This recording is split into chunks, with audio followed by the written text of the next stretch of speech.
Yes.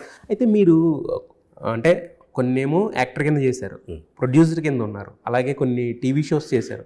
అంటే నేను ఏ క్రాఫ్ట్కి fit in అవుతాను అనేది మీరు తెలుసుకోవడానికా, లేదంటే వచ్చిన వర్క్ చేస్తూ వెళ్ళిపోయారా? వచ్చిన వర్క్ చేస్తూ వెళ్ళిపోవడం అనండి. ఏంటంటే ఇప్పుడు అదే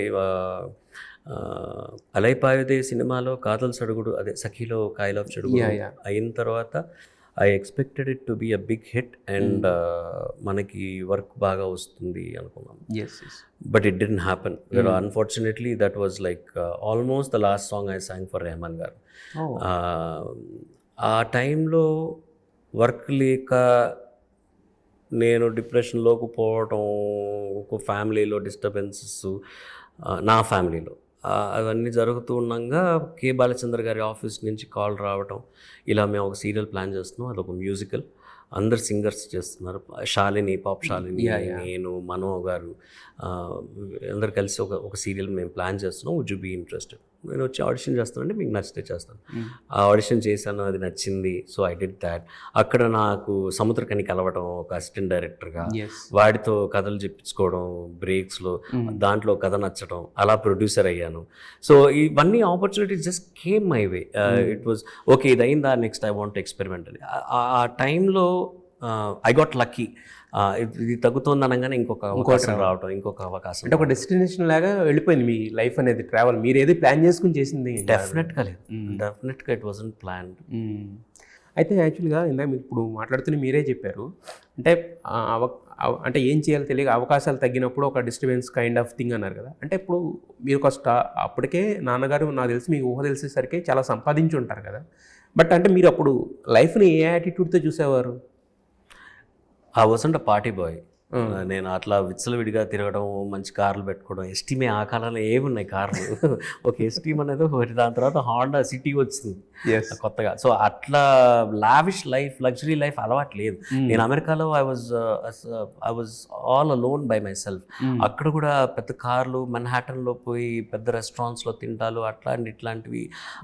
అట్లాంటి లావిష్ లైఫ్ ఎప్పుడు లేక. వాంటెడ్ గ్రేట్ వాచెస్, ఎందుకంటే మా నాన్న ఎస్పీ వాచ్ అని తెలుసా, నేను I can afford great branded shoes, branded clothes, అట్లాంటి అంటే ఇంట్రెస్ట్ లేదా మీకు? లోక జ్ఞానం కూడా లేదు. అప్పుడు అరమానీ అంటే ఏమిటో కూడా మాకు తెలిసేది కాదనమాట. Never knew. సో అమెరికాకి వెళ్ళినా 80s, 81లో 10 ఏళ్ళప్పుడు అమెరికాకి పోయినప్పుడు డిజ్నీలాండ్, మిక్కీ మౌస్, యూనివర్సల్ స్టూడియోస్ ఇట్లాంటివి తెలిసే తప్ప షాపింగ్కి వెళ్తే అర్మానీ వాచ్ కొనుక్కోవాలో, ప్రాడా, ఇవన్నీ ఇప్పుడు తెలుసుకున్నవే తప్ప. So that lavishness was not there. But ఎట్లాంటి ఒక టువర్డ్స్ లైఫ్ ఎట్లాంటి ఒక ఇంట్యూషన్ ఉండేది అంటే ఐ డోంట్ నో యాక్చువల్గా. నాన్నగారు చూసుకుంటారన్న ఒక ధీమానా, లేకపోతే నేను చదివి ఇది అవ్వాలని అనుకున్నానా, ఎటు గాలి కొడితే ఎయిర్ ఫోర్స్, ఎటు గాలి కొడితే అటు వెళ్ళిపోయేవాడిని అనమాట. పిల్లలతో క్రికెట్ ఆడడం, ఫ్రెండ్స్తో రోడ్ మీద. ఎందుకు వచ్చిందో ఆ పొగరులు నాకు అర్థం కాదు. I don't know why education మీద అంత ఇంట్రెస్ట్ లేకుండా. ఏం చేస్తావురా ఫ్యూచర్లో, ఏమో లగ్జరీ లేదు కానీ అలా అని కేర్ఫుల్నెస్ కూడా ఉండే, కేర్లెస్గా అంటే ఒక కేర్ ఫ్రీ అనుకోవచ్చు. Care free, not careless. Care free, that's correct word. Care free was the correct word. So ఆ యాటిట్యూడ్తోనే లైఫ్, ఆ యాటిట్యూడ్తోనే చిన్నప్పుడు అమెరికాకి వెళ్ళేంత వరకు ఉండింది. అమెరికాకి వెళ్ళిన తర్వాత ఇంకా ఈ ఎక్స్ట్రా అవగేషన్స్ లేని వల్ల చదువు మీద కాన్సన్ట్రేషన్ పడిపోయింది అనమాట. పొద్దున్నే 4 గంటలకు లేచిపోయేవాడిని, లేచిపోయి చదువు. I was an honest student high స్కూల్లో, గ్రాడ్యుయేట్ దాని తర్వాత 4 years college. Towards the end లైట్గా స్లాక్ ఆఫ్ అయిపోయింది అనమాట. కొద్దిగా ఫ్రెండ్స్, కొంచెం ఇండియన్స్ కలిసేటప్పటికి కొంచెం లైట్గా ఆ స్లాక్ ఆఫ్ అవడం, ఎదుగో కష్టపడి ఫినిష్ చేసేసి అక్కడ నుంచి what I wanted to pursue that film school, అది ఆపర్చునిటీ దొరికింది. I went and I studied camera management, editing, online, ఇట్లా స్క్రిప్ట్ రైటింగ్, ఇట్లాంటివన్నీ చిన్నవి కొద్దిగా నేర్చుకొని then I just flew out and came back. Yes. అంటే ఇప్పుడు అన్నారు కదా, అంటే ఒక డిప్రెషన్ కైండ్ ఆఫ్ స్టేట్ అని.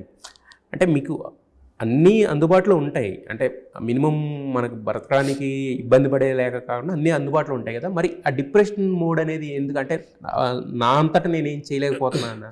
అదే ఎగ్జాక్ట్లీ. ఊరి నుంచి వచ్చాము, నేను I wanted to have a post production unit. అక్కడ ఇండియాకి వెళ్ళిన తర్వాత మాయా ఈ సాఫ్ట్వేర్ అప్పుడు పాపులర్గా ఉండేవి. I wanted to learn that. నేను కొంచెం కాలం దానికి కూడా వెళ్ళాను. దాని తర్వాత పాడడానికి అవకాశం దొరికింది. అప్పుడు ఏమైపోయినప్పుడు ఒక ఫుల్ ఫ్లడ్, ఒక 6 నెలలు నాన్నగారి లాగా పొద్దున్నే లేచి రికార్డింగ్కి వెళ్ళిపోయిన ఒక సిచ్యువేషన్ అనమాట. అమ్మకైతే ఒకటే పెద్ద ఇంప్రెస్, నాన్నని రికార్డింగ్ పంపించేస్తాడు, నాన్న రికార్డింగ్ పంపించడం, ఇద్దరం బయలుదేరి వెళ్ళిపోవడం, నేను అక్కడ దింపేసి వెళ్ళిపోయినా నువ్వు ఇట్లా మాట్లాడుకుని ఒక ఫ్లో వచ్చేది అనమాట. Then I got married. She was love of my life in America. నేను చదువుకుంటున్నప్పుడు కలిసినప్పుడు అండ్ ఇంటికి తీసుకొచ్చి అందరికి పరిచయం చేసి అందరికి నచ్చి it was a completely family oriented wedding. And so she was with me for a while.